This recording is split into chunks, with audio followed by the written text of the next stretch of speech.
Bien, pues buenas tardes a todas y a todos. Les agradecemos que nos acompañen en esta emisión más del programa ¿Por qué leer a? En esta ocasión vamos a repasar la vida y la obra de la politóloga mexicana Paulina Fernández Cristlia. Nos acompaña para esta ocasión la doctora Marcela Ávila Egleton. Marcela es profesora y directora de la Facultad de Ciencias Políticas y Sociales de la Universidad Autónoma de Querétaro. Marcela, muchas gracias por acompañarnos. No, gracias por la invitación.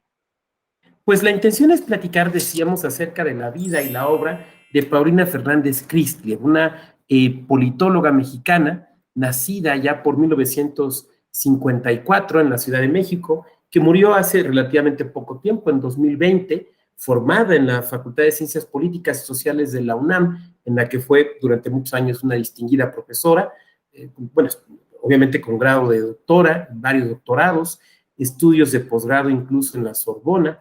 Fue articulista del 1+1 de La Jornada y fue además autora de varios libros, de los que platicaremos en un momento, y además simpatizante e investigadora del fenómeno del zapatismo. Eh, eh, ¿Cómo era la ciencia política, Marcela, en la época en la que Paulina Fernández se empezó a formar? Bueno, la época en la que ella empieza su carrera académica en la UNAM a mediados de los años 70, es una época, pues, sabemos que convulsa, compleja en términos políticos en México, y me parece que uno de los elementos que va a marcar su formación y va a marcar, por supuesto, sus trabajos posteriores, eh, por un lado, es una visión, diríamos ahora, alternativa de los estudios de las elecciones, de la democracia y de los partidos, eh, pero sobre todo una visión muy centrada en los movimientos sociales que, por supuesto, da como resultado que en la parte final de su carrera justamente se centrara en estudiar y en trabajar con el tema de las comunidades y de la autonomía zapatista, pero creo que un elemento muy importante es su posición ideológica. Es una investigadora eh, con una formación en el marxismo, con una eh, ideología cercana al trotskismo, que, bueno, claramente plantea una ciencia política alejada de lo más tradicional, por supuesto cercana a los trabajos de Marx, de Gramsci, que analiza la influencia de una serie de elementos subjetivos como la ideología y la cultura en las organizaciones sociales. Y creo que para entender un poco su trabajo, habría que hacer un pequeño paréntesis en términos una situación histórica, política que se vivió no solamente en México, sino en el mundo, que tiene que ver con esta gran polémica que se da en el Partido Comunista en los años 70, después de que el 20 Congreso opta por abandonar la línea de la Internacional Socialista y alinearse con este llamado eurocomunismo, que encabezan los partidos comunistas italiano y francés, y que plantea un viraje muy importante con respecto a las elecciones. Y creo que esto va a marcar la primera parte, ¿no?, su trabajo más cercano a las elecciones o a los procesos electorales. ¿Por qué? Porque los trotskistas, que nunca rompieron con la Cuarta Internacional, continúan argumentando que la única vía válida para la construcción del socialismo es justamente la revolución. Y esto va a generar agudas polémicas entre la izquierda, que era calificada por el trotskismo como reformista, y por supuesto los grupos trotskistas que se calificaban como revolucionarios. Y creo que esta es una de las razones por las que en el 76, justamente cuando Acción Nacional vive esta muy aguda crisis interna y no presenta candidato, el Partido Comunista, a pesar de no tener registro, postula a Valentín Campa, abrazando la lucha electoral como un camino válido para iniciar la constitución del socialismo. Y bueno, creo que esta visión de las elecciones como vía para llegar al socialismo, que claramente no es apoyada por este otro grupo, ¿no? En el que se ubica ideológicamente Paulina Fernández, pues va a mostrar mucho del trabajo que va a hacer posteriormente, ¿no? Tenemos en los años 70 una izquierda claramente partida entre reformistas y revolucionarios, que surge de la contradicción entre la Tercera y la Cuarta Internacional, y bueno, y esto claramente va a tener un punto de ruptura tras la invasión a Checoslovaquia y el surgimiento del eurocomunismo, y pues por supuesto que va a influir en ella en una visión de las elecciones pues no tan institucional, diría yo, ¿no? No en los términos en los que usualmente estudiamos los procesos electorales y los procesos políticos, sobre todo en el ámbito de la perspectiva institucional, partiendo de una serie de reglas del juego que estructuran el comportamiento social y la interacción humana. Entonces, creo que esa parte muy ideológica va a marcar mucho tanto la formación como el trabajo de Paulina Fernández Crisle. De hecho, tú me podrás corregir, pero creo que es de las primeras plumas que estudian el trotskismo en México, ¿no? Como que no había sido un tema muy de análisis, ¿no? Claro, más allá de, bueno, pues de la historia de Trotsky en México, sí es un tema poco estudiado, y bueno, incluso este trabajo suyo, el espartaquismo en México, que es un texto de 1978, para muchos estudiosos es un tema de consulta fundamental para poder entender la historia de la izquierda en México. La escuela judicial aquí desde donde estamos haciendo la entrevista, Marcela, nuestro público, se encuentra caminando aproximadamente unos 30 minutos de la casa de Trotsky. Entonces, digamos que estamos en el área de influencia, si pudiéramos Exactamente. decirlo así. Tú ya nos has hablado entonces de cómo esta idea del estudio de los movimientos sociales desde una posición ideológica, pues fue un tema muy importante en la obra de Paulina Fernández. ¿Qué otros temas, digamos, trabajó ella? Bueno, tiene una época en la que se centra justamente en trabajos de partidos, ¿no? Incluso está este texto clásico con Octavio Rodríguez Araujo, Elecciones y Partidos en México, pero también tiene un trabajo muy importante en términos de estudios sobre movimientos sociales, ¿no? Trabaja el tema del 68, trabaja el tema de la clase obrera en México, y trabaja también la evolución del Estado mexicano, obviamente desde esta perspectiva pues muy marxista, ¿no? De la evolución del Estado. Tiene un libro sobre Octavio Ramírez, con Octavio Ramírez Araujo, justamente acerca del tema el tema obrero, ¿no?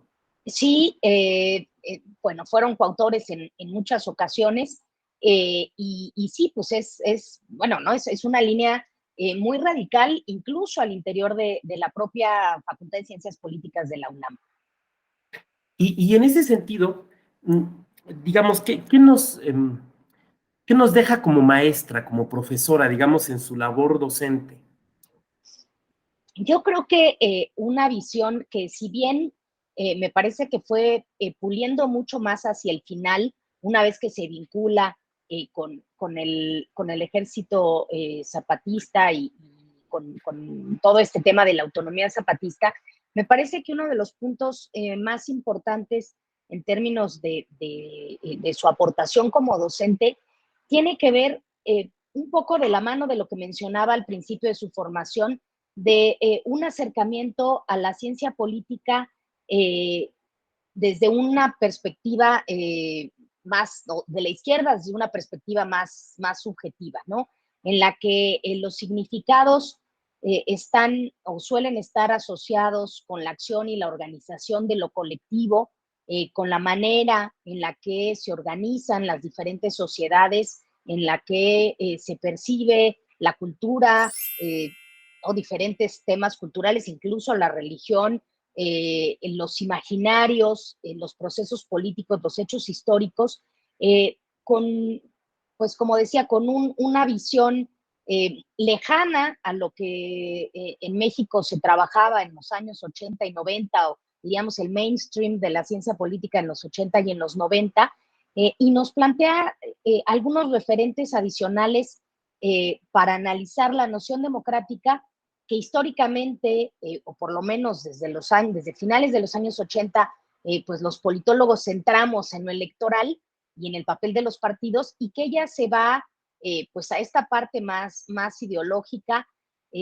asociada a las autonomías, a estos conceptos de antisistema político que va a desarrollar, sobre todo cuando trabaja el zapatismo, y que además va creando o va utilizando metodologías, por ejemplo, como la etnografía, que es pues muy utilizada desde la antropología, desde la sociología, pero no necesariamente en la ciencia política, y utiliza estas metodologías para encontrar sentido y pues, para analizar una realidad desde una perspectiva, pues como decía al inicio, alternativa o no tradicional. ¿Cuál sería, en términos generales, desde luego, ¿no? Esta idea que apuntas del antisistema político? Sí, ella, bueno, justamente a partir del desarrollo que hace, ella se acerca junto con muchos otros intelectuales, ¿no? A partir del levantamiento zapatista en enero de 1994, porque, bueno, finalmente se convierte en un fenómeno que atrae y en un fenómeno simbólico importante. Y justamente uno de los puntos, como mencionaba, tiene que ver con esta idea de antisistema o de un sistema antisistema que está, digamos, de alguna manera vinculado primero con esta noción del territorio, la administración y una organización propia, ¿no? Este territorio zapatista bueno, tiene una organización política propia, una organización administrativa que parte de sus propias autoridades, que ejercen sus funciones en sus respectivos niveles de gobierno, que no son los niveles de gobierno que nosotros reconocemos o los órdenes de gobierno que reconocemos, sino más bien asociados a la comunidad del municipio y la zona. Eh, y un elemento importante en este espacio territorial es que en los gobiernos autónomos no se encuentra esta distancia entre la población y los gobernantes que vemos pues, ¿no? en la lógica, digamos, de los sistemas. Tampoco hay una división de poderes entre ejecutivo, legislativo y judicial, y tampoco se da esta separación tan específica en términos de distribución de responsabilidades, ¿no? Esta noción de conocimiento parcial que tenemos, bueno, mucho además en la administración pública. Un segundo elemento de este antisistema tiene que ver con la asamblea como espacio de producción de la política comunitaria. La razón y la lógica colaborativa de la asamblea, en el cual se tratan diferentes temas a partir de la participación de las propias comunidades, y en la que pues la comunidad en su conjunto participa de las decisiones y de los acuerdos que se toman en la asamblea, que un poco pues al estilo de la Grecia clásica, ¿no? Terminan siendo la base de toda autoridad. Eh, Otro elemento importante en este modelo de antisistema es justamente la elección de autoridades y definición de cargos políticos. Hay un modelo de rotación y distribución de cargos, que es la base pues, de esta politización comunitaria. Y esta selección o elección de autoridades pasan por la asamblea de los pueblos, lo que significa que las autoridades son o surgen de las propias comunidades, no como una estructura vertical, sino más bien en un modelo mucho más horizontal.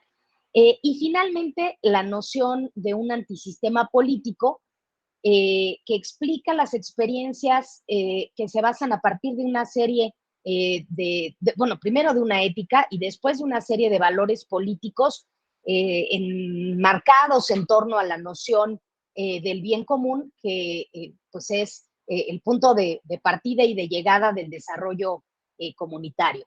Este antisistema del sistema político mexicano, ella lo expresa a partir de la diferencia de quienes aspiran a una serie de cargos públicos porque lo ven como una oportunidad o una posibilidad individual de, diría Anthony Downs, de alcanzar renta, prestigio y poder, pero en la lógica del antisistema, el poder en sí mismo no implica un ascenso social o un reconocimiento público, sino más bien asegura o da una garantía de ejercicio pues de entrada de una justicia comunitaria, ¿no? De una reciprocidad entre los integrantes de las comunidades. Entonces, sí es una concepción completamente distinta a la lógica tradicional del sistema político.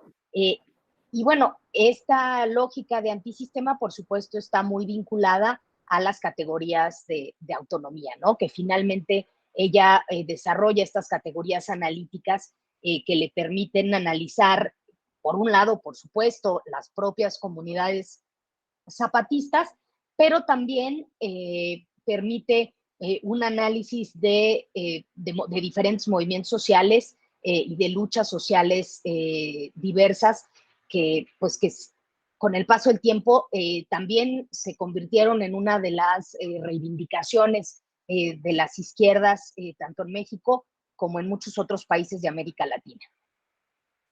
Y entonces supongo que en estos trabajos, que creo que además son sus libros finales, acerca del zapatismo, es donde entra en juego esta metodología antropológica que decías, ¿no?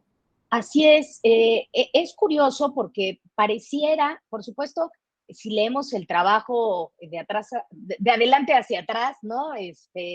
Del siglo XXI hacia los años 70 del siglo XX, a lo mejor se ve muy redonda esta idea de cómo su trabajo pues, en esta lógica muy marxista, eh, encuentra su lugar cuando surge el movimiento zapatista, ¿no? Pareciera y digo, por supuesto que es una construcción a posteriori, ¿no? Pero pareciera que todo este trabajo encuentra su lugar y encuentra sentido, todo este trabajo teórico en el movimiento zapatista, en un movimiento en el que a partir pues, de una denuncia de despojo, de explotación, de opresión, de exigencias, de reivindicaciones y luchas pues muy locales, muy específicas de ese movimiento, pues se convierte como movimiento en un símbolo de opresión y de exclusión, y que justamente por la propia dinámica de las comunidades autónomas y de la forma en la que se organizan, pues encuentra todo el sentido en sus planteamientos teóricos. Y creo que pues los últimos trabajos, ¿no? Un artículo publicado en la revista de estudios políticos de la UNAM, Justicia Autónoma frente a Justicia Oficial, en el cual plantea claramente que sin autonomía no hay autogobierno. Y bueno, por supuesto, el libro clásico, Justicia Autónoma Zapatista, Zona Selva Tzeltal, pues muestran ¿no? Cómo converge esos años de trabajo teórico con pues un caso específico en el cual puede desarrollar todo esto. Y creo que se vuelve muy interesante porque justamente ella encuentra en el proyecto zapatista esta capacidad de los pueblos indígenas de construir un proyecto de vida autónomo, y muestra que existen formas de organización, de democracia, de gobierno y de justicia alternativas a las que estamos acostumbrados a ver en las sociedades occidentales capitalistas. Y entonces ahí pareciera pues, que hace clic, ¿no? Esa tradición teórica con lo que se encuentra en el mundo zapatista. Marcela, la verdad es que nos has dado un espléndido panorama del pensamiento de Paulina Fernández, un poco de dónde surge, a dónde va, de sus bases, de las posturas de las que se nutre, incluso diría yo hasta de métodos de trabajo. Y bueno, ya has hablado además de sus distintas obras principales, además desde luego de sus artículos. Yo te preguntaría, eh, ¿por dónde empezar a leerla? A mí me parece que por el final.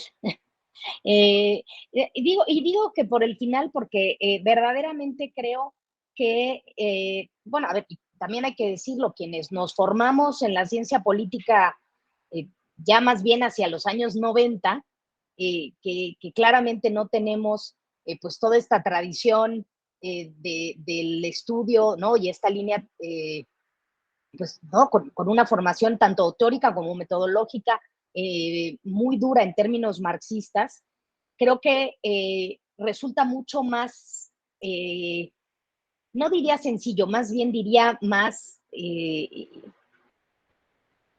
agradable, porque de verdad entrar a leer los trabajos sobre justicia zapatista es bien interesante, porque sí logra vincular esa tradición, pero desde un caso de estudio que creo que nos hace sentido, y que nos hace sentido en la medida en la que eh, vemos los problemas pues, clásicos de nuestro país, pero reflejados de una manera distinta a partir de la forma de organización de estas comunidades.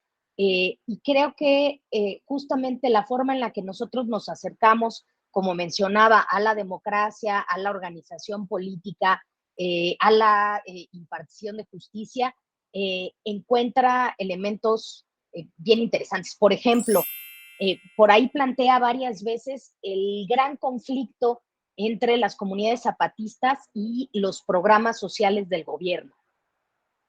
¿No? Critica estos programas asistencialistas que lo único que buscan es, bueno, evidentemente, además de ganar votos, establecer un vínculo que que le dé al Estado cierta autoridad sobre estos grupos de organización autónoma y cómo buscan mantenerse al margen de esas políticas públicas en la medida en la que vulneran su propia autonomía, ¿no? Y creo que esto es bien interesante, además especialmente en este momento en el que los programas sociales han cobrado una dimensión distinta y se han manejado de una forma distinta que como se manejaban antes, y cómo lo vemos como una forma de o cómo se lee desde el gobierno federal y desde los gobiernos locales, por supuesto, como un acercamiento al desarrollo y cómo desde las propias comunidades en realidad se vive como una intromisión, a pesar de la necesidad. Entonces, yo diría, por lo menos para las y los más jóvenes que tienen una formación marxista menos dura o que no tienen una formación marxista, me parece que empezar leyendo los últimos trabajos hace mucho más sentido porque implica referentes mucho más cotidianos para nosotros. La verdad es que respondías ya también la última pregunta que te quería hacer de por qué sería relevante seguirla leyendo. Y bueno, me queda claro que es relevante para quienes trabajan temas de multiculturalidad, para quienes trabajan temas de democracia desde una visión comunitaria, para quienes trabajan temas de justicia. O sea, me parece que es una obra que se puede visitar desde distintas incluso disciplinas, ¿no? Pues Marcela, no sé si quieras agregar algo. No, pues solamente, pues de verdad invitar a leer a Paulina Fernández Crislip. Creo que es un trabajo muy amplio que muestra una gran pasión, ¿no? Más allá de los puntos de acuerdo y los puntos de desacuerdo, muestra una gran pasión en este trabajo y creo que de muchas maneras su trabajo muestra cómo estas acciones, estos movimientos sociales, estas luchas sociales, este trabajo comunitario va incidiendo en la formación de nuevas generaciones, en los procesos de socialización y de politización de estas generaciones y por supuesto en el establecimiento de una cultura que va recogiendo la historia pues de los diferentes lugares. Y creo que eso es algo que vale la pena, a lo que vale la pena acercarnos y tratar de entender este tan complejo país con toda su complejidad y no dividiéndolo en categorías pues que muy fácilmente se resuelven sin llegar al fondo. Pues muchas gracias, Marcela. A nombre del Tribunal Electoral, te estimamos mucho que hayas aceptado poder realizar esta entrevista para nuestra serie de programas ¿Por qué leer a nuestro auditorio le agradecemos desde luego que nos haya acompañado y les pedimos que se mantengan atentos para nuestra siguiente edición. Muchas gracias y muy buena tarde.